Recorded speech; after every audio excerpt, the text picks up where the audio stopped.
episode of Xperience. This is the series that is a review, but I don't call it a review because it is 100% subjective. And this is a big one, folks. Today's Xperience is going to be on this guy, the Nintendo Switch.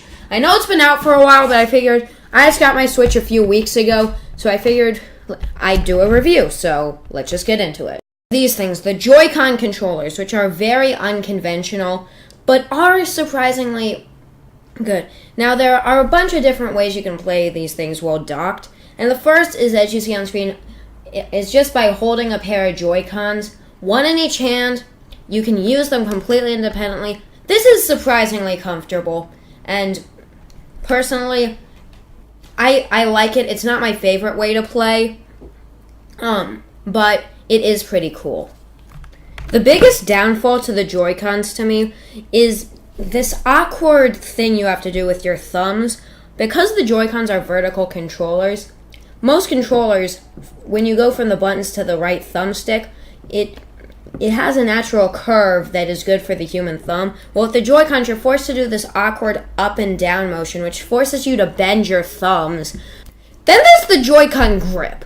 It absolutely sucks. You may have heard a lot of people say this online, but really, not only is it takes away that feeling of freedom, being able to move your hands around, but it feels like a cheap hunk of plastic. Like, the sound of it going on feels so awful. It further makes my problem with moving the thumbs up and down. And it's uncomfortable. The thing is uncomfortable. My hands feel way too close together. Just, guys, do not use this JoyCon grip. Either save up for a better option, or just stick to using the JoyCons independently. It is so much better. Just so much better. Just, this grip absolutely sucks. Then there's also a Pro Controller option, which is, oh my god, so much better. It completely solves my number one issue with the JoyCons being the thumb movement, and it's just bigger, it feels comfortable. I 90% of the time, actually no, 100% of the time, when I'm playing on TV mode, I'm using my Pro Controller. It's just like, I prefer playing on handheld mode, but I use the Pro Controller when I'm in TV mode because it is just so much better. I consider the Pro Controller a necessary add-on to the Switch. Let's get started with all the different ways to play the Switch, starting with, of course, handheld mode. Now, this is personally my favorite way to play my Nintendo Switch because it just feels like, I don't know, natural, and I love being able to lousy up absolutely anywhere and still enjoy my Nintendo Switch. It is absolutely awesome, and personally, I'm in handheld mode 90% of the time, which is, like, awesome. Then there's the weird, unconventional tabletop mode, where you flip out the flimsy, and I emphasize flimsy because you have to put this on a hard surface or it'll fall over, kickstand, and you can play it like that. Personally, I really don't like this mode because it just feels like there's too much distance and it's too small of a screen. You can't really focus, or at least I can't. And, but playing multiplayer I'm fine with playing splits with the tabletop mode, but you can't charge while it's in tabletop mode. But guys, stop raging at Nintendo. The dock goes through the USB-C port, so it had to be on the bottom so you can access like the game card slot on the top. Okay? So, I understand that is still an annoyance.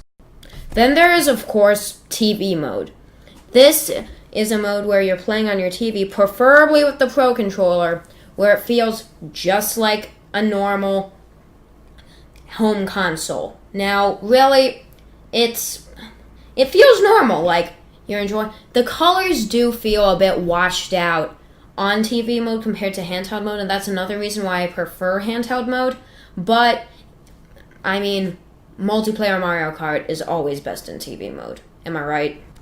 Then there's the issue of battery. Nintendo says you can expect around 2.5 to 3 hours when playing an intense game like Zelda, and around 5 to 6 hours when playing a less demanding game like Sonic Mania.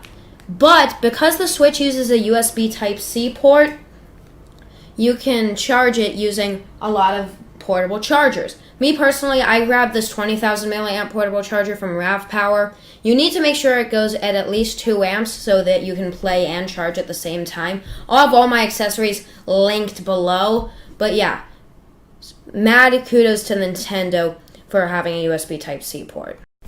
There's also this issue where the dock can scratch your screen because there is absolutely nothing protecting the screen from the plastic. And because you're going to be taking it out, putting it back in so many times, it can actually lead to scratches on your screen.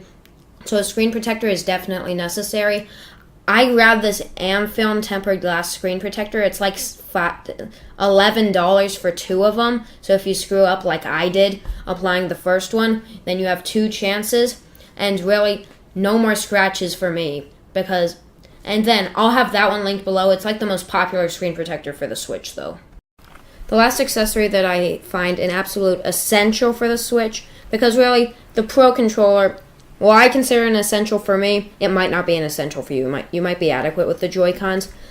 To me, it is a carrying case for your Switch, so that you're not just throwing it in your backpack, so that you can get it scratched. And for me, I picked up the Mario starter kit for the Switch, and it came with a carrying case, so it comes with a little Velcro strap to hold your Switch, like 21 spots for physical games, and a spot for some accessories, battery bank, portable charger. Those are the same thing, but I have like my battery bank and my wall charger for my Switch, so I consider that a must-have because it can protect your Switch and store stuff. Then there's the games, and you absolutely cannot talk about the Switch's library without mentioning Breath of the Wild. Now, this was actually my very first Zelda game, and I absolutely loved it. It does so much to change the open world conventions, and I played through this entire game and finished it on my own because I just really don't like doing long Let's Plays. But I'm saying, I was skeptical about it, but I loved it. It was my very first Zelda game. I was new to the Zelda format, but I absolutely loved it. Even though it's around 6 months old, if you have a Switch, buy it. If you're getting a Switch, buy it. If you don't plan to get a Switch and you have a Wii U, buy it. If you don't have either of those options, find someone who does and go to their house a lot. This game is amazing. Then there's Mario Kart 8 Deluxe, which honestly, I have a bit of a hard time recommending because they literally took like a 3-year-old game, added all the DLC, fixed the battle mode, and sold it again for $60. It's like, it is a really good game, but there's like, it's Mario Kart as you know it. There's nothing new about it. But if you haven't played it on the Wii U, or you're hardcore into the Wii U version, it's Mario Kart as you know and love, and really, it's awesome. I just kind of find it a bit scummy the way they just like fixed something that was wrong with the Wii U version and added all the DLC, and then thought it was worth a full $60. But keep in mind, it's Mario Kart. People love Mario Kart. People are gonna buy it, and people are gonna love seeing Yoshi win this! Then there's Splatoon 2, which is probably my second favorite game,